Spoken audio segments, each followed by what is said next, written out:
أعمالنا من يهد الله فلا مضل له ومن يضلل فلا هادي له أشهد أن لا إله إلا الله وحده لا شريك له وأشهد أن محمدا عبده ورسوله اللهم صل على محمد وعلى آل محمد كما صليت على آل إبراهيم وبارك على محمد وعلى آل محمد كما باركت على آل إبراهيم في العالمين إنك حميد مجيد ما شاء الله كان وما لم يشاء لم يكن لا حول ولا قوة إلا بالله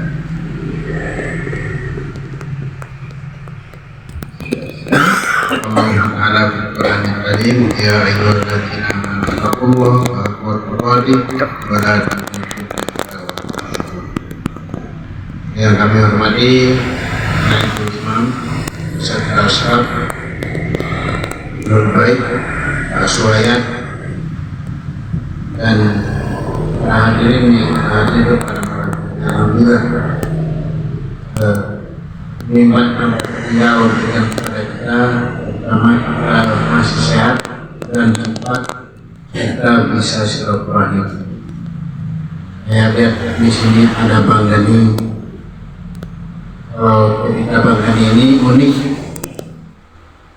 dia mau berikut di jemaah itu ini buku besar saya masih ingat orang Cina dia tidak punya apa-apa, dia mensupport dan aman. Orang Cina kena isu datang ke dia ini belah aja sama dia dapat duit. Masih ingat ya, saya banyak hal dengan orang dia yang mana tidak tahu itu besar sampai sekarang sudah tak tidak dan tak perlu diskusi. Dan saya juga dapat ilmu dari beliau ini bagaimana cara membaikkan barang.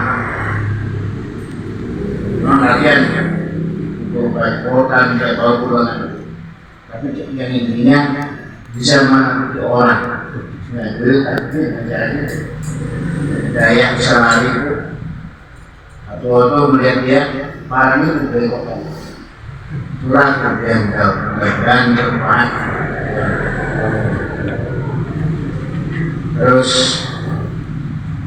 sebagaimana ayat tadi setelah Al-Quran ayat 12 bahwa Allah itu menciptakan manusia bersekutu-sekutu. Jadi adanya sekutu-sekutu ini memang menciptakan orang tua. Kalau boleh pilih saya itu tidak mau suku Madura dan tidak kejar-kejar orang lain. Orang kayak problem ini jadi sebuah enak di sana, tapi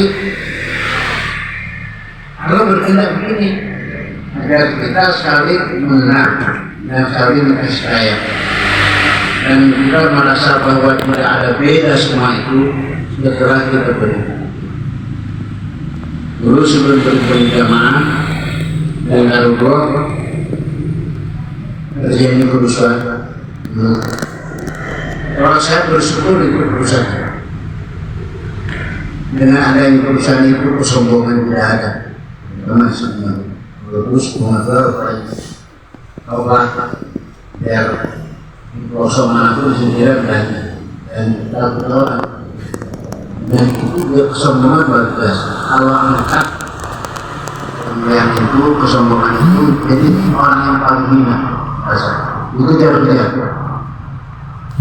alhamdulillah setelah tahu Al-Quran saya maksudnya sama Al-Quran saya ikuti itu saya dipanggil dikandungi dengan setelah itu masalah mati diusul sampai dari habis membahas tentang Al-Quran masuk.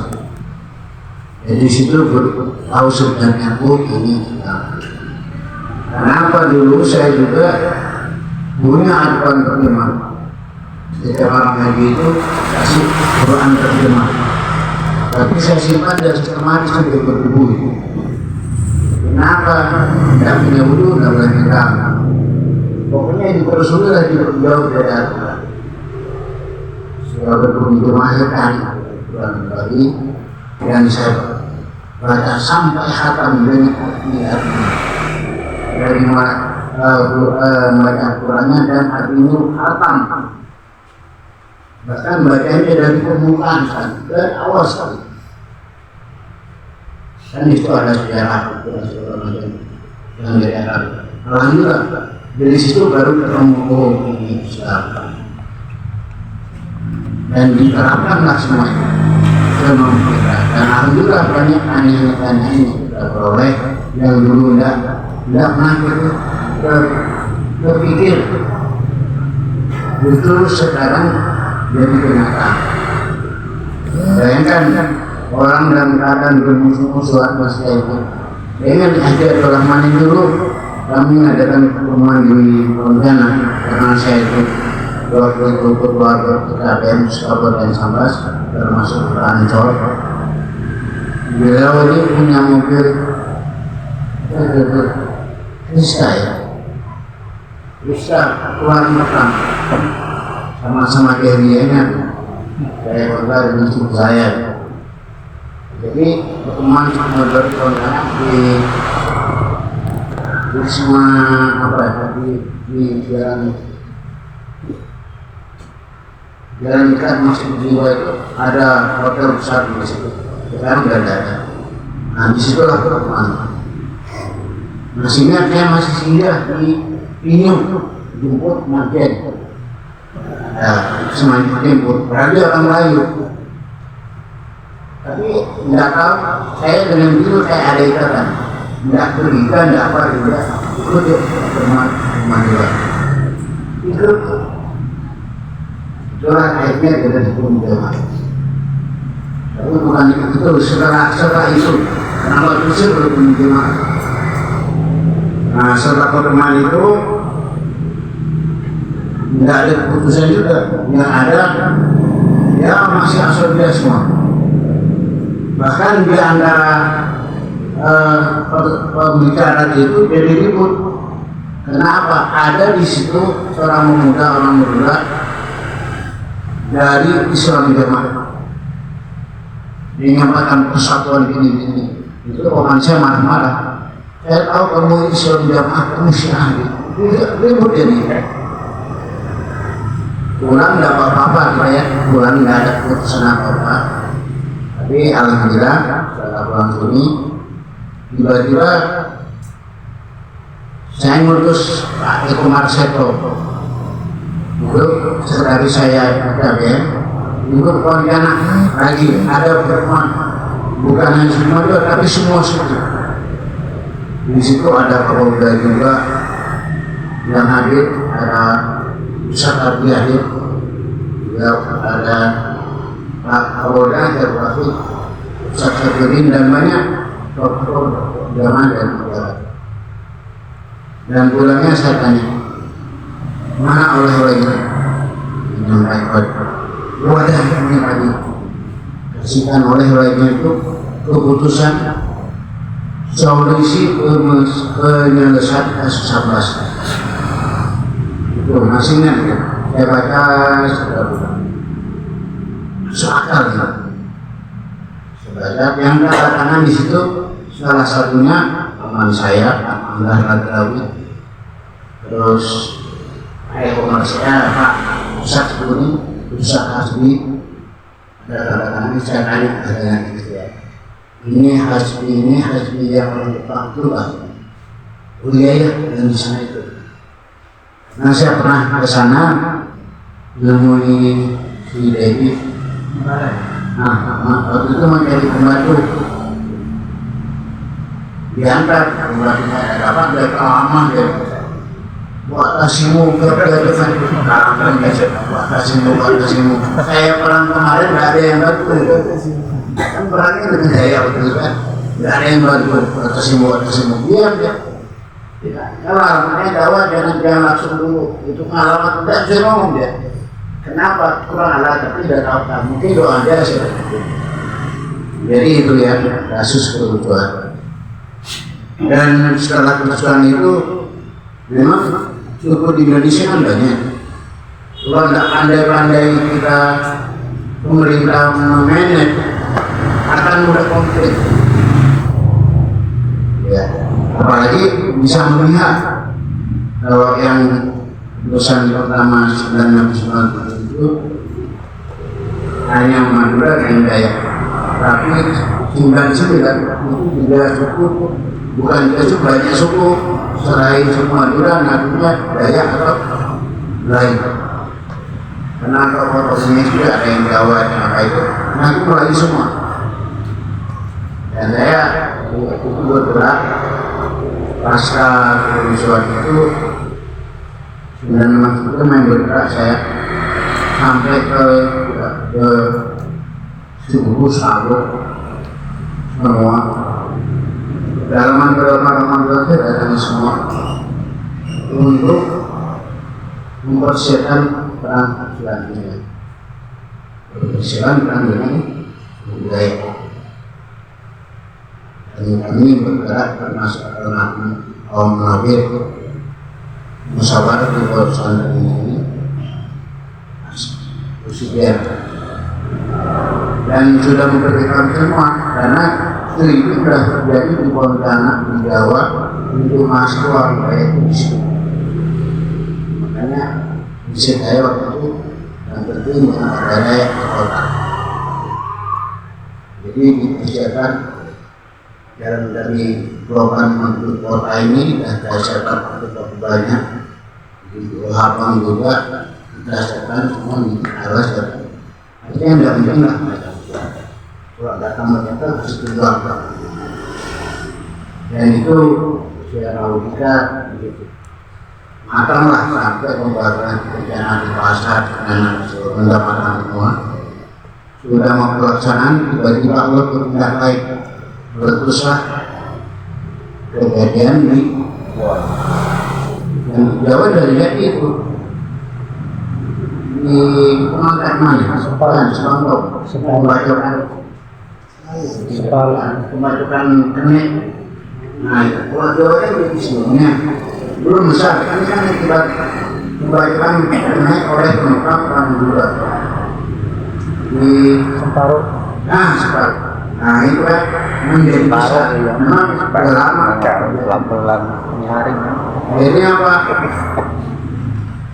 Jadi buyar semua rencana itu. Rumahnya apa tinggal itu lah. Dan alhamdulillah waktu itulah terjadi orang Madura itu rasanya sudah tidak cerita. Kenapa? Banyak sudah simulasi dengan bahkan teman saya itu istrinya di Seratul meninggal ya di Padang banyak. Dan ini orang Iban membuktikan bahwa persatuan kayak apapun buatan manusia itu tidak bisa menyelesaikan masalah. Buktinya organisasi banyak ya sampai rata-rata kamu waktu itu mungkin ya atau bukan yang penting kamu menikah habis. Walaupun sama-sama itu organisasi lain sama, tidak ada yang nah, maka setelah itu setelah ketemu jemaah ini baru paham cara dia Al-Quran dan yang dibahas pada waktu itu bukan masalah suku tapi mendakwakan bagaimana setelah berikut kita dakwah mengajak orang bersatu bahwa tidak ada suku yang menyebar. Debat saya terakhir di tempat waktu itu saya ingat sama almarhum Pak Dabsir yang mengatakan perang sekarang ini bukan perang agama, bukan perang suku, perang agama. Terserah juga, bukan perang agama, perang memberantas kezaliman. Jadi dia boleh. Karena saya sendirian tidak bisa ngomong. Oh semua mau jawab semua. Apa yang terjadi? Minimal perlu saya jelaskan ini karena diperintah semana ya. Saya mesti tahu di satu itu diminta untuk dikasih sampaikan juga di sini. Dan nanti akan saya sampaikan tentang jamaah ini menurut Profesor Dr. Hasan Ibrahim Al-Qadri. Dia meneliti tentang jamaah muslim ini sampai ke pusat. Jadi saya bacakan pada masa itu. Jadi dia meneliti penyelesaian kasus etnis di Sambas ini. Dia kesimpulannya dia bisa menyelesaikan cuma jamaah muslim. Kesimpulan kan buat reservasi. Memang bukunya agak tebal. Saya bacanya belum selesai. Apa dia seorang profesor itu tidak mungkin berbicara apalagi menulis buku kalau belum meneliti dengan jelas. Dia teliti. Jadi alhamdulillah bahwa maka kita sudah menemui jamaah ini kembali lagi kepada surah Ar-Rum ayat 20. Jadi hati-hati apalagi zaman sekarang ini kan zaman pilpres semacam. Ini bahaya kalau kita dapat kita bisa kita harus nanti ada yang harus A, B yang ini tidak. Nah, untuk itu maka saya sering saya katakan ingat jangan disumpah itu ada beda untuk apapun, apalagi bawa orang ya. Itu bisa merusak, apalagi kita awal dari mengatakan kita non-profit. Begitu itu sekilas kejadian kerusakannya yang kita bahas sekarang. Bukti bahwa kebenaran itu ada di jamaah setelah diteliti. Memang kalau saya tidak, kalau kami tidak pernah tidak diteliti pun, karena kami baca sendiri, ngamalkan sendiri, tidak pernah dan yakin siap itu.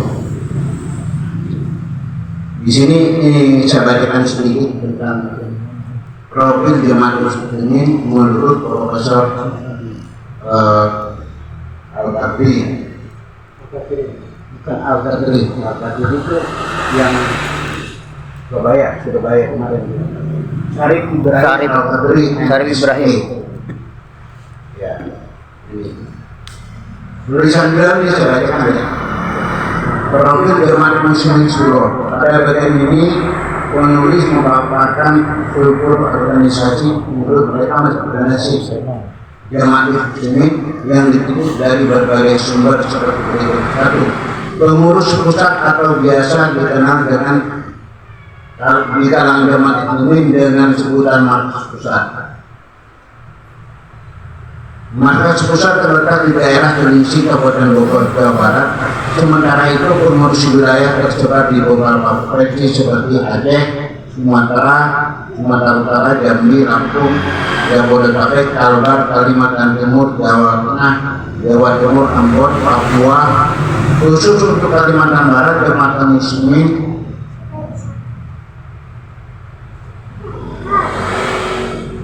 Singkawan ya.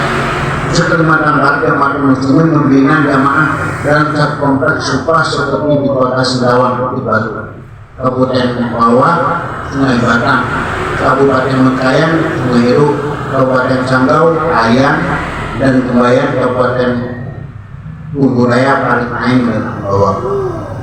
Ini hasil penelitian.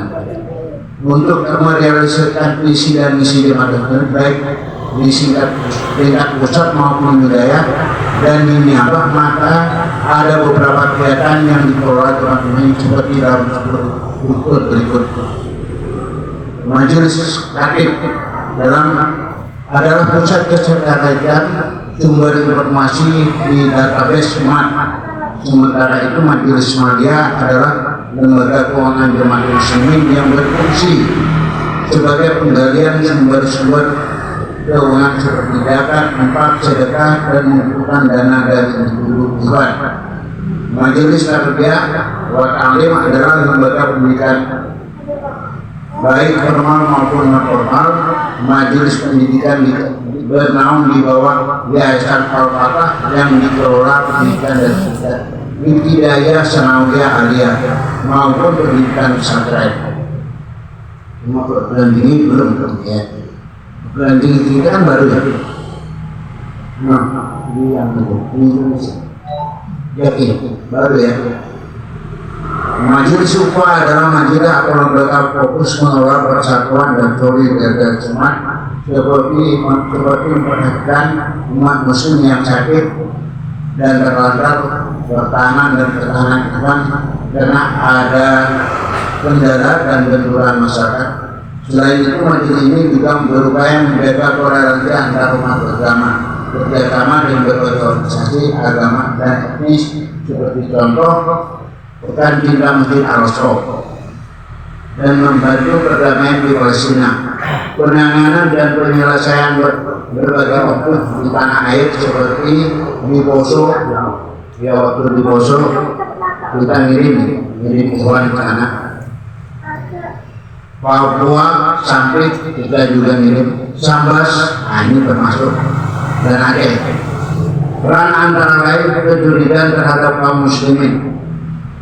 Peran antara lain menjelaskan tentang keberadaan kaum muslimin sehingga tidak ada kejujuran terhadap kaum muslimin.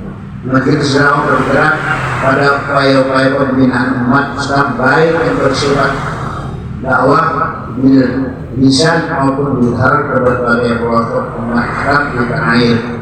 Majelis Suban berkonsentrasi pada upaya menjaga aspirasi pemuda, pelajar dan mahasiswa serta menjodohkan kaum muslimin pemuda yang belum menikah.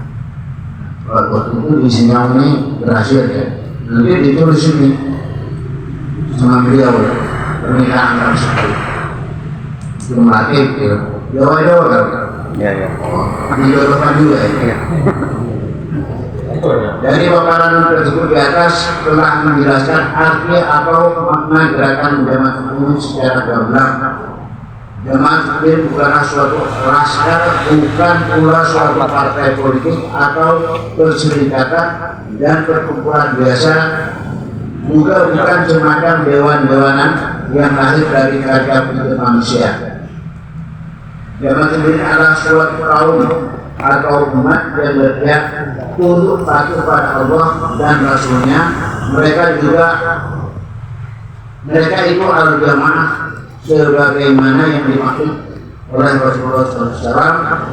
Untuk mengetahui bagaimana ruh jamaah muslimin yang pertama kali diperkenalkan menjadi al-Isra, Jalan Taman Suropati nomor 1 Menteng Raya Jakarta, sekarang gedung Babnas, pada wilayah Idul Adha 10 Zulhijjah 13 Hijriah atau 20 Agustus 1953. Ini diperoleh kembali jemaah muslimin.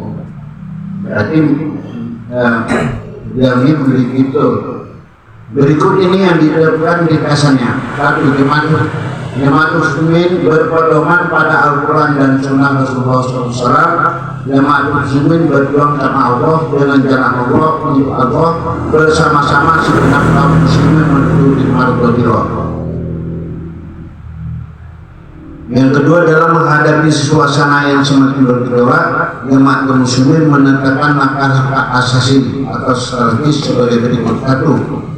Pandangan pendirian dan sikap muslimin yakin bahwa berpegang teguh dan taat melaksanakan pedoman Al-Quran dan Sunnah Rasulullah adalah sumber segala kejayaan dan kebahagiaan. Ukhuwah Islamiyah Ukhuwah Islamiyah kesatuan bulat bagi seluruh muslimin yang tidak dapat dibagi-bagi, dipisah-pisahkan, apalagi diadu-dombakan sebagai perwujudan ukhuwah Islamiyah baik dalam kemudahan atau dalam kesukaran dan perjuangan. C. Memasrahkan berpihak pada kaum dhaif, lemah, tertindas, teraniaya, menegakkan keadilan. Sikap terhadap lain-lain golongan tegak berdiri dalam lingkungan kaum muslimin di tengah-tengah antar golongan, menyuruh kepada kebaikan, menyuruh kepada kemungkaran. Jadi jemaah muslimin tidak polisi. Boleh kita bermasalah, tidak boleh terbuka. Jadi kalau awalnya itu paguyuban ya boleh, tapi bukan jadi itu dalam rangka membau. Itu kalau dari situ kita nggak tahu, nggak bisa menyampaikan dakwah teman-teman, nggak bisa. Yang antara bangsa-bangsa menolak setiap kena penjajahan kezaliman suatu bangsa atas bangsa lain yang mengusahakan ta'aruf antar bangsa. Nah, ini hasil wawancara dengan Ahmad Ubaidi 2011. Maka sekarang kita betul-betul memperjuangkan kebebasan Palestina, karena hanya Palestina yang masih dijajah di dunia. Zaman Muslimin yang berada di markas Supasintawa dalam pembinaan umat dipimpin oleh seorang Nabi Imam. Nabi Imam dibantu oleh beberapa orang staf sebagai mana yang peneliti amati selama berada di markas Jemaah Muslimin di Sintawang tersebut. Dalam surat tersebut ada seorang Nabi Imam serta 5 majelis. Adapun orang yang diberi tanggung jawab untuk membina umat ini Niabah Samas adalah sebagai berikut. Waktu itu Niabah Samas 1. Naibul Imam Suwaya. Oh, Pak Suwaya ada Pak Suwaya. Ini Suwaya bukan bohong ini. Tahun berapa itu? Ada tadi ini tahun 2011. Majelis Kuah Hamzah.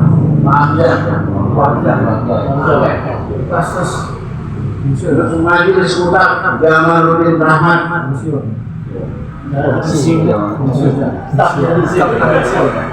Bendera. Benar-benar kembali lagi. Ini perjuangan lama semua nih. Kalau meninjau kan begitu. Ya orang lain di Madinah, kita yang di Madinah, yang dulu mereka berjuang di Madinah malah jauh. Kan begitu. Kita yang enak sekarang menikmati hasil itu. Ya. Majelis Taklim buat Tarbiyah Muhammad Ben. Aduh. Bukan rugi kalau sampai enggak minta alhamdulillah ya sekarang malah dia mensupport ya. Majelis Muhammadiyah Usama. Ini Usama ini lari deh. Terima kasih. Ini benar nih. Iya. Tulisannya ada bukan saya tulis nih. Hasil penelitian. Dia fokus di Singkawang karena dia akan berhasil mengatasi kasus sampah ya. Kalau upahnya Pak Abdul. Iya. Nah, jadi Majelis Sawah Abdul Aziz. Matain ya. Hasil penelitian atau observasi data yang akan disajikan berikut hanya data yang sesuai dengan fokus penelitian pertanyaan dan data tersebut meliputi data hasil pengamatan observasi dan hasil wawancara. 1. Faktor berhasil pembawa.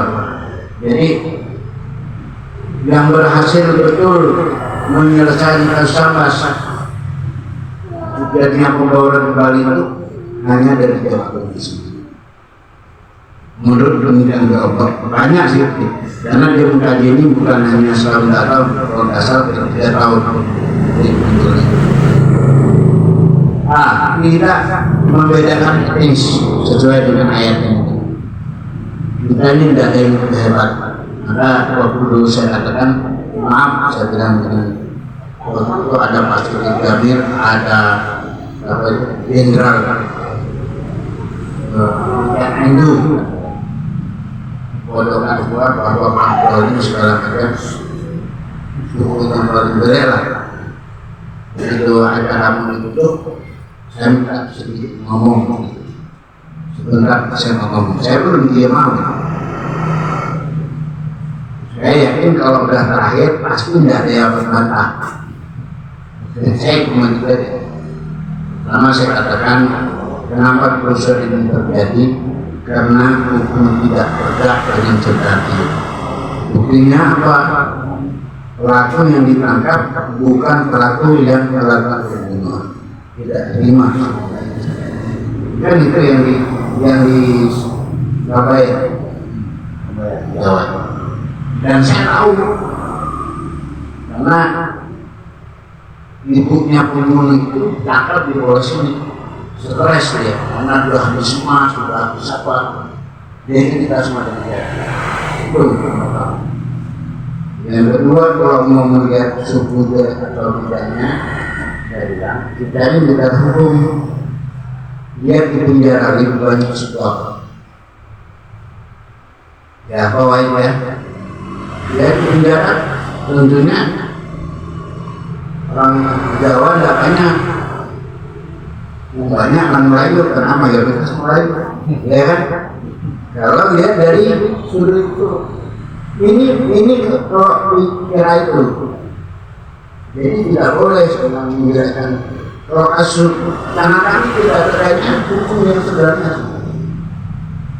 Setelah saya di mana saya tahu jadi tidak ada suku yang hebat di dunia ini. Di Al-Qur'an tadi jelas, hadisnya jelas, tidak aku bedakan terus Arab dan Jam, kecuali yang takwa. Di antara kita ini yang kaya, yang pintar, yang pintar dimiliki, tidak ada yang dirahmati Allah kalau tidak takwa. Meskipun tidak punya, itu saya selalu bilang, pinjam itu boleh jadi di takwa itu. Ke masjid 50 saat pertama apa ada malu tidak itu makanya saya katakan boleh jadi menjadi kalau dia dari ayat ini jadi makanya dengan bangga Pak Wayat saya kapten tentara bangga tidak ada apa-apanya dalam kecuali yang takwa. Maka setelah kemudian kita malu pada kita tahu ayatnya, tahu hadisnya, justru bangga-banggaan malu merasa tidak usah kumpul di sini, orangnya jumur-jumur. Jangan dia boleh jadi yang jumur itu lah yang dia kenal yang dia hebat. Makanya macam ini kita jangan lihat masalah yang disampaikan itu aja, tapi kita duduk sama-sama ini, sama kita tidak ada bedanya. Kita ini sama semua saudara. Nah, nanti di sini disebutkan nama Beni ada nih. Iya dalam kasus pembawaan tersebut di sini ya. Nah, pernikahan antara ini yang telah terjadi di antara etnis Indonesia kelompok-kelompok tidak, ya. Etnis Melayu dengan etnis Madura di markas Suprasi Madura pasca COVID-19 yang penulis amati telah terjadi sebanyak 5 kali pernikahan. Ini bukti memang kami tidak main-main, bukti nyata bahwa ini terjadi. Nah, katakan Al-Quran Sunnah itu betul bisa satu matain di sini ya. Madura asal Sungai Narak sedang menikah dengan Jaitun Melayu Sabas Sejampung pada 7 Mei 2000. Ini 2000 pernikahannya. Terus Muhammad Nasir Madura asal Sangoredo, ini salah Muhammad Nasir ini jarang juga ya. Menikah dengan Ramuan Melayu asal Semarang 2001. Ini dibawa tulisan ini dibawa mana-mana ini. Seorang profesor menulis. Terus Ma'arif Madura asal Singkawang menikah dengan Salena Melayu asal Singkawang, ini salah juga. Bukan Melayu Singkawang. Terbalik ya. 4. Beni Melayu asal Singkawang menikah dengan Sanirah Madura asal Singkawang pada tahun 2001. Ini profesor yang nulis. Kita tidak nulis, kita tidak tahu kita kebandingannya. Nah, ya kan? Lihat. Bisa ini bukan Melayu nih. Jawa ini asal Jawa menikah dengan Mariani Madura Sungai Garam Singkawang pada tahun 2000. Selain ini Melayu dan Madura, ada juga ini lain yang melakukan pernikahan antara etnis dan tinggal di dalam markas Supah sebelum sehingga pelaksanaan pernikahan dilakukan setelah pasca COVID. Di antaranya ialah etnis Jawa dengan Madura terdapat 4 pasang, etnis Dayak dengan Melayu terdapat 2 pasang, etnis Dayak dengan Melayu terdapat 1 pasang, etnis Banjar dengan Melayu terdapat satu pasar, etnis Sunda dengan Melayu terdapat satu pasar, etnis Cina dengan Melayu terdapat satu pasar. Ini dengan Madura. Etnis Padang dengan Melayu terdapat 2 pasar, etnis Melayu dengan Vietnam 2 pasar. Mulana. Ini fakta ini. Fakta bahwa kita amalkan sunnah bisa dilaksanakan dalam keadaan artinya masih jangankan mau berasimilasi pada waktu saya di urusan Cimbangan, urusan saya keluar masuk kantor bupati waktu itu bupati pada masang semua melihat pertanyaan ini dan Masya Allah dengan melakukan sunnah ini bisa terlaksana. Jadi alhamdulillah kita bersyukur bahwa di zaman ini ayat per ayat itu nampak betul dari prakteknya. Jadi rugi. Kalau kita yang udah, maka saya katakan tadi, kalau kita udah lama-lama bergerak banyak sih ini, UMKM ini banyak, termasuk saya juga ada bahkan yang punya banyak. Cuma saya baca macam mana, tetapi intinya bahwa setelah kita berhitung di zaman kita jangan musyrik lagi. Karena musyrik itu berpecah belah musyrik, ya fanatik kesubuhan. Kalau tadi disebut-sebut ini nanti berkelompok-kelompok di sebuah pun bisa itu. Wah ini yang mungkin sekarang Melayu. Wah, yang Madura mundur, Jawa mundur, tidak boleh. Siapapun jadi ambil yang diambil oleh imam, karena kita bukan suara terbanyak, tapi berdasarkan amanah. Siapapun itu, ya udah Tuhan aja, tidak ada ruginya kita Tuhan. Maka saya bilang saya lebih senang jadi makmum. Coba tanya Pak Waya dulu, waktu jadi naik, enak enggak? Waduh. Setelah saya enggak, tapi kan amanah juga dijalankan semampunya. Biar kita jadi makmum juga, kita juga taat semampu kita. Karena ukuran kemampuan itu antara kita dan Allah yang tahu. Oh saya tidak mampu segini itu antara kita dan kan masing-masing amal pribadi. Atau adat. Maka alhamdulillah kita berjamaah mari jangan kita membaik lagi pelan-pelan baca kembali Al-Hijrah. Jangan jadi kesalahan orang berprasangka baik aja, hidup kita akan tenang aman. Antara iman ini jangan lihat kekurangannya macam Bang Gani kamu juga itu salah juga kalau dia tidak pernah tidak WM-nya disembunyikan Bang Gani sekarang sudah ada ternyata. Awas Bang Gani kau awas. Dan kami pertemuan Bang. Bayangkan setiap pertemuan setiap salaman kita dulu seperti yang dulu. Ingat kita dulu kita di amanati tidak boleh keluar dari sekolah. 24 jam mau makan dulu susah, tidak ada apa-apa. Beliaunya apa? Ngambil timun dimasak pakai bumbu macam enak timun aja. Dia yang masak betul. Lama-lama dia gimana cara airnya dia masak bumbu untuk kami makan. Dapatlah kele ya. Makan. Ya Allah waktu itu kayak orang gimana nih? Saya bisa makan dulu Jampang waktu itu. Memang kita apa yang dialami sahabat sudah kita alami semua. Meskipun persentasenya tidak seperti bawang, tapi minimal kita merasakan. Maka yakinlah kita dengan Al-Quran. Makanya dulu sekarang masih tentara masih melihat musik kita masuk saya ada ngapain perlu orang tidak masuk biarin aja kita tidak bisa tidak baik bisa kemarinnya biar aja berbeda Tuhan jangan lihat kekurangannya kita doakan insya Allah kita akan tinggal terus bisa. Tapi kalau kita selalu mengorek-ngorek ini rugi sendiri capek. Kalau saya kan gitu saya ada. Jadi kalau kita kayak orang itu banyak melawan itu terus yang itu ya capek. Bang ya, dalam kuat tunggulah bang, capek.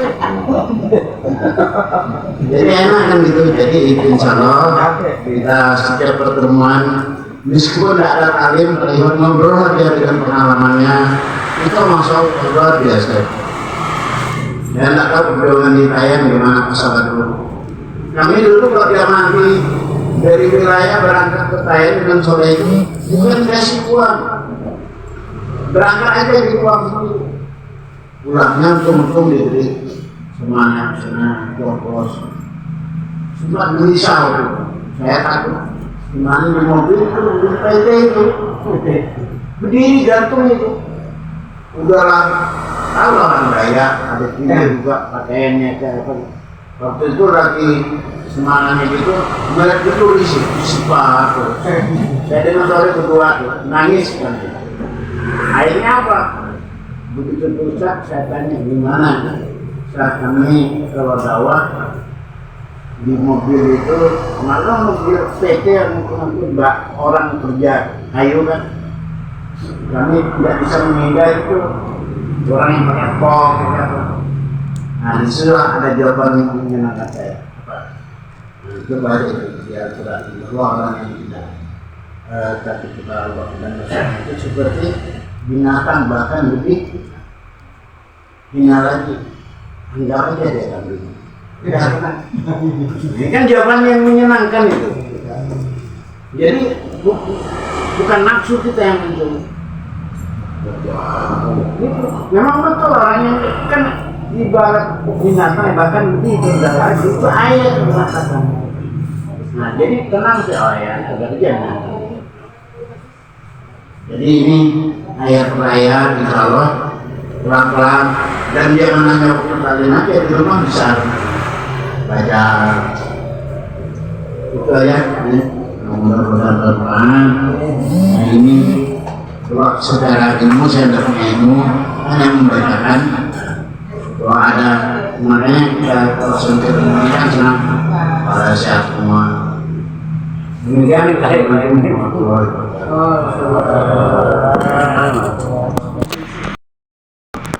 Jadi kami mau mengundang orangnya lupa,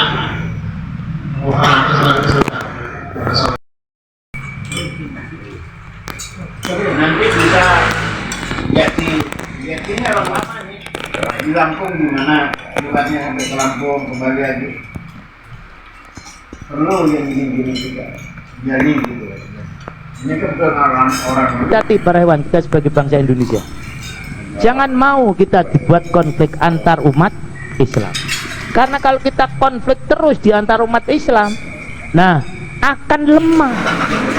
Jadi tujuan Inggris membuat konflik agar mereka itu lemah. Selesai konflik akan jadi kuat. Begitu juga dulu Indonesia. Lah sampai ada istilah politik belah bambu. Itu kan membuat konflik. Yang satu diinjak, yang satu diangkat. Ya jadi ini menjadi satu adigium sosiologi. Bahwasanya kenapa sesuatu bangsa itu membuat konflik terhadap bangsa lain agar bangsa itu tidak kuat.